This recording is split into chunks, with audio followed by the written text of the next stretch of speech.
Hello नमस्ते, I am Deepali Goyal. स्वागत करती हूँ आप सभी का साइंस मैजिक पर। तो स्टूडेंट्स, कैसे हैं आप सब? आई होप सब बढ़िया होंगे। तो आज की क्लास में हम पढ़ने वाले हैं डाइजेशन इन माउथ के थर्ड पार्ट को, यानी सबसे इम्पोर्टेंट पार्ट को।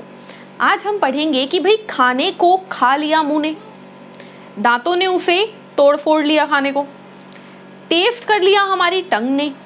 अब खाने का जो पाचन है, जो हमारा चैप्टर है खाने का पाचन, वो कौन करता है? तो हमने टीथ कंप्लीट कर लिया, हमने टंग कंप्लीट कर लिया, और आज बारी है किसकी? सैलिवरी ग्लैंड की। तो आज का हीरो कौन है? सैलिवरी ग्लैंड, यानी लारीय ग्रंथि। आप अच्छे से जानते हो कि ग्लैंड क्या होती है, जानते हो अच्छे से ग्रंथि क्या होती है, ठीक है। अब ग्रंथि क्या कार्य करती है? एंजाइम बनाती है। और ग्रंथि अगर एंजाइम बनाती है तो ये ग्रंथि सैलिवरी ग्लैंड भी तो एंजाइम बनाती होगी। आज हम उसी के बारे में पढ़ेंगे, बट उससे पहले आपको ध्यान रखना है कि ये लारीय ग्रंथि जो होती हैं ये कितनी होती हैं, ठीक है। तो यहाँ से हम लारीय ग्रंथि की डिटेल शुरू करते हैं। पहला पॉइंट, पहली चीज जो आपको याद रखनी है स्टूडेंट्स, वो ये है कि लारीय ग्रंथि 3 इन नंबर होती है, ठीक है, यानी संख्या में 3, ठीक है। ऐसा हमने पढ़ा था, ऊपर दांत, नीचे दांत, यहाँ पे जीभ। तो एक लारीय ग्रंथि जीभ के नीचे होती है, एक थोड़ी इस तरफ और एक यहाँ पे। ये तीनों लारीय ग्रंथि होती है जो कि अपने अंदर से लार निकालती है। कितना लार निकालती है? तो आपको याद रखना है, लार जो है, ठीक है। पहले मैं आपको ये बात बता देती हूँ कि लारीय ग्रंथि क्या निकालती है। यह सिक्रीट करती है सलाइवा, यानी लार, ठीक है। कितना लार? तो लार निकलता है 1.5 लीटर प्रतिदिन, एक दिन में 1.5 लीटर। अगला क्वेश्चन, इस लार का पीएच क्या होता है? पीएच आप अच्छे से जानते हो क्या चीज है। पीएच क्या होता है? तो 6.6 से 6.8 के बीच का पीएच होता है इसका।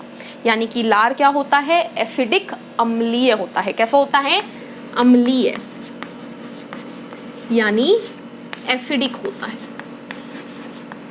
ठीक है। इतनी बात क्या बताया मैंने? हमारे मुंह में है लारीय ग्रंथि कितनी? 3। लारीय ग्रंथि से निकलता है क्या? सलाइवा, यानी लार। कितना? 1.5 लीटर प्रतिदिन। और उसके अंदर पीएच क्या होता है? 6.6 से 6.8 के बीच में, यानी कि अम्लीय होता है हमारा लार। अगली चीज स्टूडेंट, लार के अंदर 2 चीजें होती हैं। एक तो होता है पानी, वाटर, एक तो होता है वाटर यानी पानी, और दूसरा क्या होता है? हमारी जरूरतमंद चीज, यानी एंजाइम। हमारा एंजाइम, हमारा जो सलाइवा होता है ना, वो 99% पानी का बना होता है, केवल 1% क्या होता है? एंजाइम। और कौन सा एंजाइम होता है स्टूडेंट? तो एंजाइम का नाम आपको याद रखना है। एंजाइम का नाम है सैलिवरी अमाइलेज। सैलिवरी अमाइलेज क्या नाम है? लारीय अमाइलेज। और इसी का दूसरा नाम है स्टूडेंट्स टाइलिन, ठीक है। और ज्यादातर एग्जाम में टाइलिन नाम से ही ये आता है, टाइलिन, ठीक है। क्या बताया मैंने? देखो, मैंने बताया मुंह में क्या है? सैलिवरी ग्लैंड, जिसने निकाला सलाइवा। सलाइवा में क्या है? पानी है और एंजाइम है। कौन सा एंजाइम है? सैलिवरी अमाइलेज, या उसका दूसरा नाम है टाइलिन, ठीक है। अब आते हैं मेन बात पे।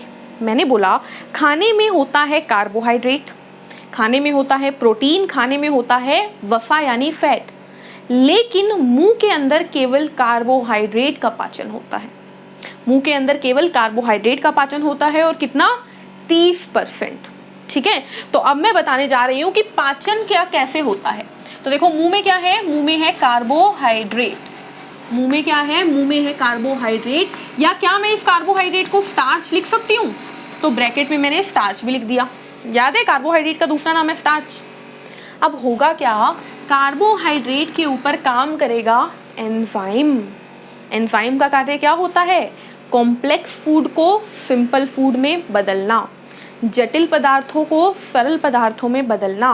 कौन सा एंजाइम काम करेगा स्टूडेंट्स? तो अभी मैंने नाम बताया, नाम है सैलिवरी अमाइलेज, या इसी का दूसरा नाम क्या है, टाइलिन। टाइलिन। और करेगा क्या फिर ये? कार्बोहाइड्रेट एक जटिल पदार्थ है, एक कॉम्प्लेक्स फूड है। कार्बोहाइड्रेट का सिंपल फॉर्म क्या था? कार्बोहाइड्रेट का सिंपल फॉर्म था ग्लूकोज। ग्लूकोज, या इसी को मैं ब्रैकेट में लिख देती हूँ शुगर यानी चीनी। तो हमारे मुंह में 30% कार्बोहाइड्रेट का पाचन हुआ। खाने में कुल जितना भी कार्बोहाइड्रेट था ना, उसका 30% पाचन हो गया और बन गया क्या? ग्लूकोज। अब मैं यहाँ पर आपको एक बहुत इंपॉर्टेंट बात बताने जा रही हूँ, ध्यान से सुनिएगा। किसी बुक में आपको यहाँ पे माल्टोज लिखा हुआ मिलेगा, किसी में सुक्रोज, किसी में फ्रक्टोज, किसी में लैक्टोज। ठीक है, तो आपको टेंशन नहीं लेनी है। देखो मैंने बताया चीनी की सारी चीनी की फॉर्म है, गैलेक्टोज, लैक्टोज, माल्टोज, सुक्रोज, ये सब चीनी के प्रकार हैं। तो कोई भी लिख दो, कोई फर्क नहीं पड़ता। और एक्चुअल में क्या होता है, जब हम स्कूल की पढ़ाई कर रहे होते हैं ना, तब हमें बहुत डिटेल की स्टडी करवाई जाती है। यानी पहले कार्बोहाइड्रेट से फ्रक्टोज बना, फिर कार्बोहाइड्रेट से माल्टोज बना, फिर माल्टोज टूटा तो ग्लूकोज आया। रियलिटी ये है, लेकिन आपके एग्जाम में डायरेक्टली ये पूछा जाएगा। ठीक है, माल्टोज का नाम नहीं होगा, तो कंफ्यूज नहीं होना है।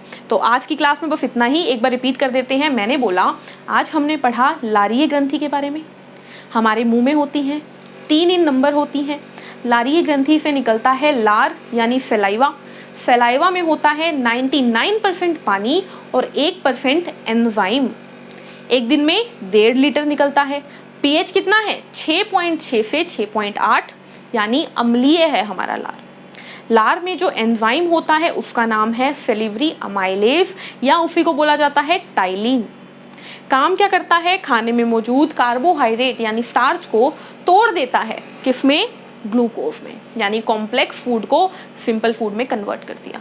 ठीक है, अब होगा क्या? देखो हमारे मुंह के अंदर जो हमने खाना खाया था वो टीथ ने चबा दिया, टंग ने उसको टेस्ट किया, रोल किया, और सेलिवरी ग्लैंड ने उसको पचा दिया। ठीक है, अब यहाँ से जो फूड मुंह में आया था ना, अब जब इस सेलिवरी ग्लैंड के वर्क के बाद, इन तीनों के वर्क के बाद फूड अगले हिस्से में जाएगा। कौन से हिस्से में? दूसरे नंबर पे आती है हमारी ग्राफ नली यानी ईसोफेगस। ठीक है, यानी अन्न प्रणाली भी बोल देते हैं जिसे हम। तो अन्न प्रणाली में जब खाना जाएगा तो अब उस खाने को एक नए शब्द से जाना जाता है, और वो शब्द क्या है स्टूडेंट्स? वो शब्द है बोलस। ठीक है, यानी कि जब खाना जो है एकदम पिलपिला सा हो गया और उसके छोटे छोटे टुकड़े बन गए हैं ना, तो अब उन टुकड़ों को बोला जाता है बोलस। तो क्वेश्चन ये भी आता है कि बोलस कब बनता है? तो आप बोलोगे बोलस बनता है माउथ के डाइजेशन के बाद। ठीक है, तो यहाँ पर हमारा डाइजेशन इन माउथ खत्म होता है। नेक्स्ट पार्ट में मिलेंगे ईसोफेगस के अंदर, यानी कि फर्स्ट पार्ट ऑफ डाइजेशन हमने खत्म कर दिया। हम ईसोफेगस देखेंगे, फिर हम स्टमक देखेंगे, फिर स्मॉल इंटेस्टाइन, लार्ज इंटेस्टाइन, और हमारा डाइजेशन चैप्टर खत्म हो जाएगा।